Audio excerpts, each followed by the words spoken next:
When was Satan thrown out of heaven? Just out of curiosity, I Googled that phrase to see what was out there. And it's quite astonishing what people think about so-called Bible experts, that have answers that people look to for Bible answers. It's amazing. Some say that Satan was thrown out of heaven back in the Garden of Eden, but then others recognize, well, no, he's pictured there in the book of Job, the day the sons of God came before him, and there was Satan right among them. So couldn't have been then. It must have been at Calvary. That's when it was, when Jesus died. Then, because didn't Jesus say, "Behold, I see Satan already fallen like lightning from heaven"? And then, of course, there are Jehovah's Witnesses who believe that Satan was hurled down from heaven along with all of his demons in the year 1914. And they're absolutely convinced of that and have, the scriptural proof, primarily chronology, but it just so happened that a great war began in 1914 and a few other things that Jesus foretold. And it is interesting that one of the things that Jesus foretold concerning his return is that there would be many false prophets who would arise and deceive many people. And I know I've spoken on this topic before, but it just amazes me that Satan has been so successful, not only in disguising his existence, because let's face it, the vast majority of people don't believe that such a creature exists, even though it is basically, you could say, it is one of the central teachings or themes of Jesus' ministry, that Satan, the devil, is the ruler of this world. Jesus revealed he is a liar and a murderer when he began, referring back to his beginning in the Garden of Eden. So if we call ourselves Christian, obviously we have to accept what Christ said in regards to Satan and those demons being these powerful, wicked presence that influence the great majority of mankind. I mean, you think you believe in Jesus, right? Well, the Jews in Jesus' day, they had been entrusted with the sacred scriptures, as Paul said. They knew quite a bit about the truth up until then. And they even saw Jesus, many of them, and they heard him teach. They saw him perform all manner of miracles, and yet they opposed him, and they blasphemed him as a fraud and a deceiver. And he told them straight out, "You are from your father, the devil, and you wish to do the desires of your father." And that's when he said he's a manslayer when he began. He's a liar and the father of the lie. No one had ever told a lie until he told Eve that she wouldn't die if she disobeyed God and ate from.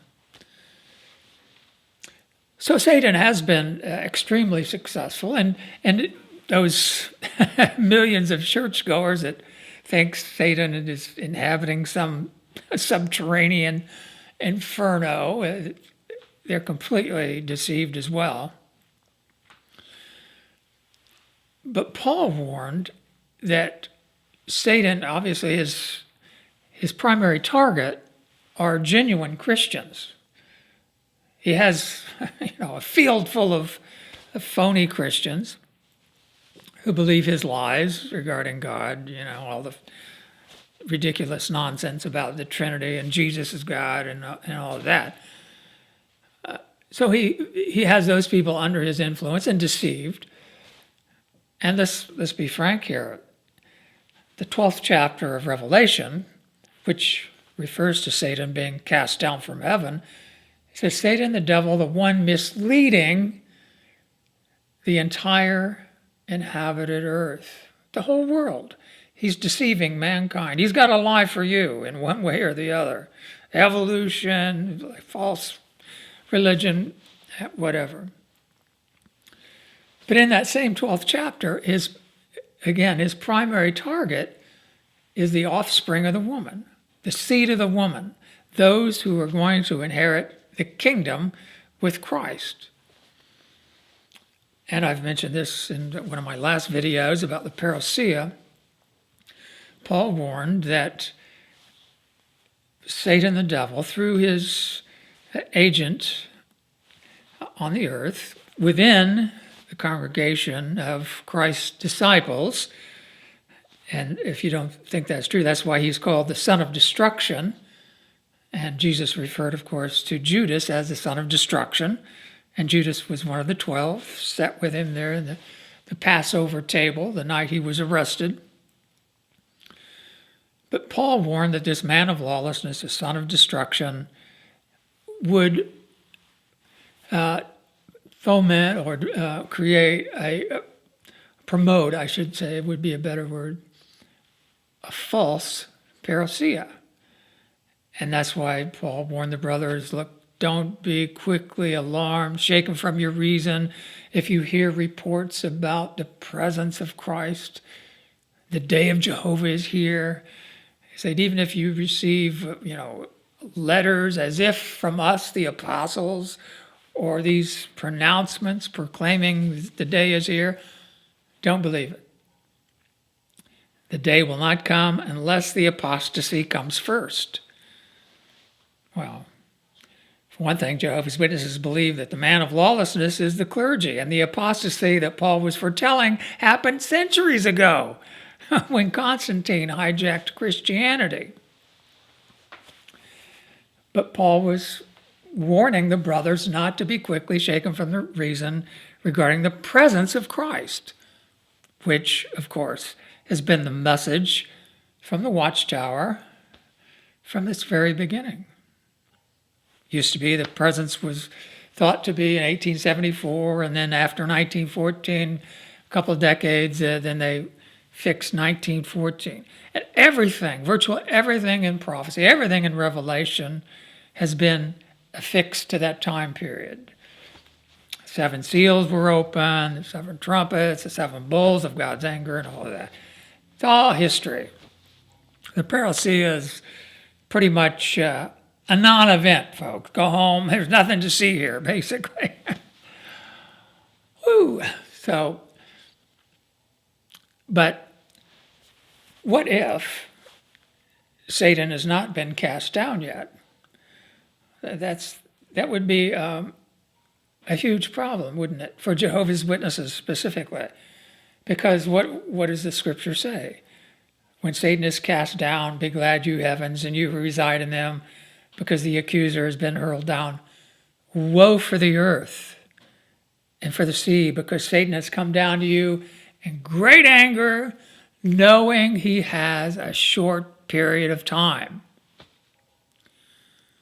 Well, as it stands, Jehovah's Witnesses have no choice but to believe that that short period of time is a century long and counting.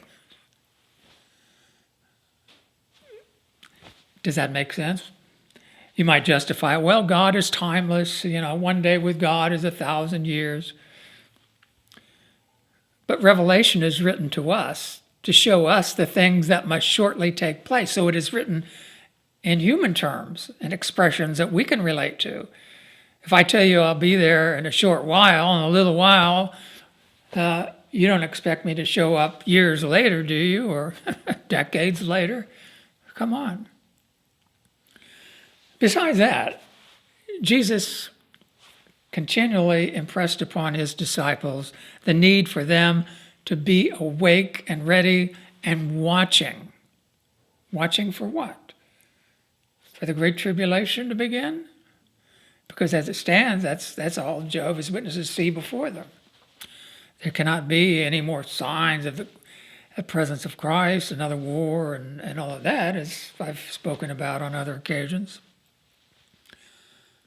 And yet that is exactly what we should expect, because it is my considered opinion that Satan has used his power, as Paul said in regards to the man of lawlessness, that due to the operation of Satan, he would support him with every lying sign and portent and unrighteous deception for those who are going to perish because they didn't accept the love of the truth. So God allows this deluding influence, formerly called an operation of error, to be embedded in the truth. Because the central truth is something that Jehovah's Witnesses have. But embedded in it is this 1914 phony parousia. So then when Christ comes, Satan is thrown out, creates chaos on the world, and that will be a test of faith like no other. Where will that leave everyone else? Completely befuddled. The rapturous are going to find out there ain't no such thing. They're going to be stuck here during the tribulation and won't have a clue how to find their way. But Jesus foretold that many will be stumbled, betray one another, and hate one another. And that's because the watchtower will have been discredited. Not the truth, mind you, the watchtower as the source of that truth. Because Jehovah wants to see if you really love him and have faith in him, whether you're just following men, whatever they tell you, 1914 and all of that. So I know I've spoken about these things before, and I sometimes can't remember what I've said in previous videos years ago. I don't watch them, but if I'm repeating myself, well, maybe it's something that needs to be repeated from time to time. But I believe that we are on the cusp, and what is happening in the world is Satan is maneuvering his system into a position where when he is cast down, he can pull the plug on it, shut the whole thing down, and go on his little rampage. He's going to get in your face and try to intimidate us.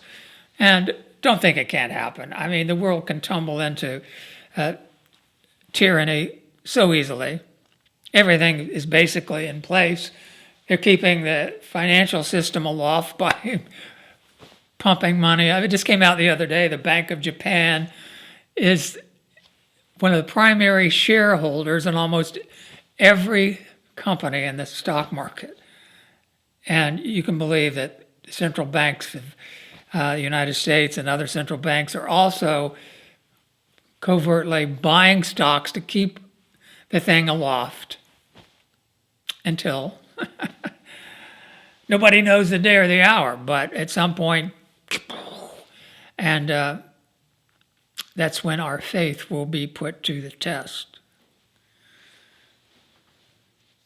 Thanks for watching.